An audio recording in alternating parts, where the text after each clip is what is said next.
बिस्मिल्लाहिर्रहमानिर्रहीम।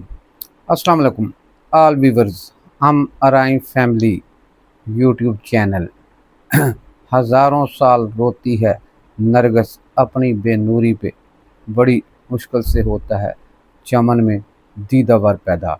आज आपको मैं जिस शख्सियत के बारे में बताने लगा हूँ, शायद ही बहुत कम लोग अराइन जानते होंगे।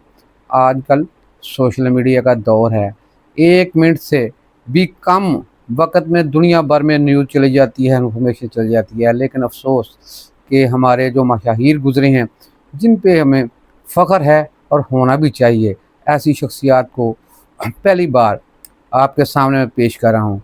जी हाँ, आज जिस शख्सियत का मैं आपको तारुफ़ करवाने लगा हूँ, उसका नाम है सरदार मोहम्मद आलम रईस मीरपुर आज़ाद कश्मीर। सरदार मोहम्मद आलम अराइन साहब। जी, ये सरदार मोहम्मद आलम अराइन साहब जनाब जंग तहसील मीरपुर का एक नहायत ही खूबसूरत गांव था, जो बरसाती नाला के खड्ड के किनारे मीरपुर शहर, मीरपुर आज़ाद कश्मीर जिसे कहते हैं वो वाले मीरपुर शहर के शुमाली जानब आबाद था। गाँव की तमाम आबादी अराइन काश्तकारों पर मुश्तमिल थी। ये लोग रवायती जफाकशी मेहनत दीन पसंद हुआ करते हैं, जिन्होंने मेहनत से अपनी थोड़ी थोड़ी अराजी पर उम्दा काश्तकारी से अपनी और अपने बाल बच्चों की अच्छी गुज़रात कर रखी थी। घने सायादार दरख्तों की बोहतात से गांव का नाम जंग पड़ा था। ज़मीन की आबपाशी चाही तौर पर की जाती थी, मगर चाही से मुराद के खूह से, मगर हिंदू मुआशरे ने किसी न किसी तरीके से हर ज़मींदार को अपना मकरूज़ बना रखा था। हर ज़मींदार की दिन रात की मेहनत की कमाई हुई फसल हिंदू महाशा खेत और खलिहान से उठा लेता था। किसी मुसलमान की फरियाद सुनने वाला कोई ना था, और ना ही इसकी दादरसी होती थी। अदालतें हर जायज़ व नाजायज़ हरबा से हिंदू की तरफदारी करती थीं। इसी तंगदस्ती ज़माना में सरदार मोहम्मद आलम अराइन मोरखा 30 अगस्त 1922 को बदरुद्दीन नंबरदार के घर पैदा हुए।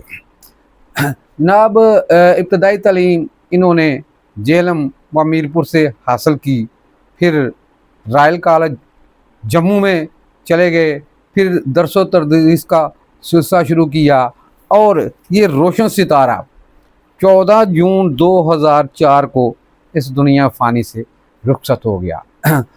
ये तो थोड़ा सा तारफ़।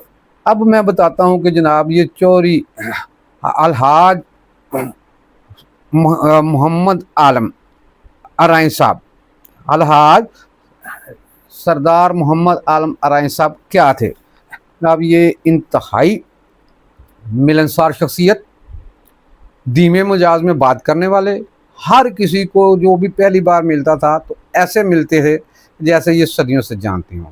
अराइन बरादरी को इन पे बेजा फ़ख्र है।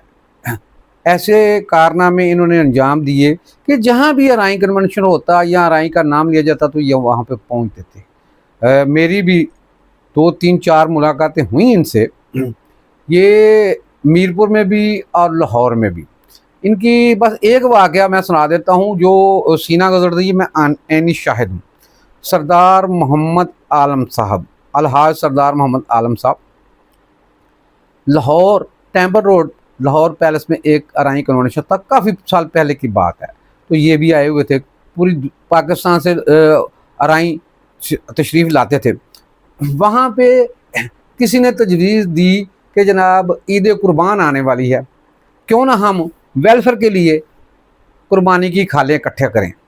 तो जनाब ये सरदार मोहम्मद आलम साहब सुनते रहे। जब काफ़ी 200 की तकारीर हो गई, प्रोग्राम इख्तिताम की तरफ बढ़ने लगा, तो एकदम ये खड़े हुए, जी मैं कुछ कहना चाहता हूँ। जनाब इजाज़त मिली, उन्होंने कहा जनाब बात ये है कि मुझे ये अभी बताएं कि आप कितनी कुर्बानी की ये खाले इकट्ठी करेंगे। 100, 150, 200, 400, वो कितने की जाएगी। جتنے کی بھی آپ نے قربانی کی خالے اکٹھے کر کے فنڈ اکٹھا کرنا ہے وہ مجھ سے لے لو، میں اکیلا دے دوں گا، لیکن یہ کام نہ کرنا، برادری بدنام ہو جائے گی۔ یہ تھا ان کا روشن پہلو، یہ تھا ان کا جناب دل دماغ، اور اللہ تعالیٰ نے ان کو جو کہ نا بڑا دل دیا ہوا تھا برادری پرور۔ یہ اس واقعہ کا میں عینی شاہد ہوں۔ اب جو میں آپ کو اصل واقعہ بتانے لگا ہوں جناب، وہ کچھ اور ہے۔ یہ اس وقت کی بات ہے، غالباً 1975 کی، 1974-75 کی بات ہے۔ یہ میرے پاس ریکارڈ پڑا ہوا ہے کہ انہوں نے کل پاکستان ارائیں کنونشن اکیلے نے کروایا تھا۔ سردار محمد عالم صاحب نے اکیلوں نے ارائیں کنونشن کرایا تھا، اور 5000 اس وقت نہ انٹرنیٹ تھا نہ ٹیلی فون تھا شاید کسی کے پاس۔ 1975 کی بات ہے، 1974-75 کی بات ہے۔ تو لیٹر کے ذریعے سارے رابطے ہوتے تھے۔ انہوں نے 3 دن میرپور آزاد کشمیر میں اکیلے نے الحاج سردار محمد عالم صاحب نے ارائیں کنونشن کروایا تھا، اور 3 دن 3 سیشن، صبح شام دوپہر کھانا بھی اور برادری کا اجلاس بھی۔ اس کے بعد اس طرح کا کنونشن نہیں ہو سکا۔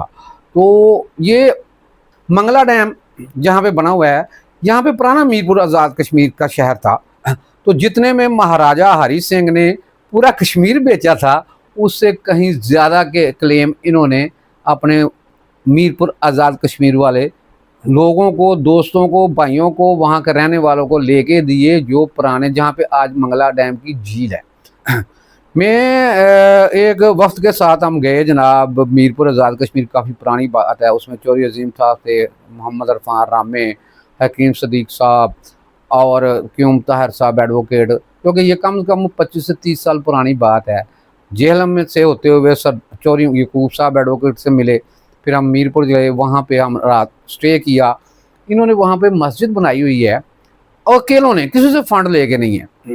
اور میرپور میں جو وہاں کے رہنے والے ہیں وہ جانتے ہیں، وہ وہاں ارائیں لائن کے نام سے ایک روڈ بھی ہے، ایک سٹریٹ بھی ہے، ارائیں سٹریٹ یا ارائیں لائن۔ وہاں پہ بچہ ان کو جانتا ہے، جنرل سیل ایجنسی PIA کی ان کے پاس ہے۔ اور جو مسجد کے امام انہوں نے رکھے ہوئے تھے نا، امام صاحب ہمیں لے گئے مسجد میں، انہوں نے بتایا جی میں اپنے امام صاحب سے آپ کی ملاقات کرواتا ہوں، انتہا کے مذہبی، لیکن مذہبی سے مراد یہ نہیں ہے کہ انتہا پسندی والے، جس سے سیدھی راہ پہ چلنے والے۔ وہ امام صاحب بھی انہوں نے وہ رکھے ہوئے تھے، خطیب اور امام صاحب، جن کی آواز جو تلاوت کلام پاک کرتے تھے، تو وہ کہتے تھے جی میں نے ان کی آواز کو دیکھ کے رکھا ہوا ہے کہ ان کی آواز امام کعبہ کے ساتھ ملتی ہے جناب، بالکل ایسے لگتا ہے کہ جیسے وہ تلاوت کر رہے ہوئے ہیں۔ تو عالمی مرد، مجھے امید ہے کہ آپ کو یہ آج کی ویڈیو اور یہ تعارف سردار محمد عالم صاحب کا بہت پسند آیا ہوگا، اور اپنے بچوں کو، دوستوں کو ضرور بتائیں گے ان کے بارے میں۔ ان کے بیٹے بیرسٹر ریاض عالم صاحب اس وقت وہاں پہ پریکٹس کرتے ہیں، ایڈوکیٹ ہیں، اور انہوں نے یہ کتاب لکھی ہوئی ہے جس سے میں ساری انفارمیشن دے رہا ہوں، میں خود بھی آیا ہوں۔ یہ اس کتاب کا نام ہے جناب نقش حیات۔ تو آپ ان سے منگوا سکتے ہیں، پڑھ سکتے ہیں، اس ویلاگ، اس ویڈیو کے ذریعے اپنے بچوں کو، دوستوں کو بتا سکتے ہیں کہ کیسی کیسی شخصیات گزری ہیں جناب، جو برادری پرور ہیں۔ مجھے آپ کے فیڈ بیک کا انتظار رہے گا۔ آپ کی محبت کا شکریہ۔ آپ کا اپنا میر نصیر احمد ارائیں، لاہور۔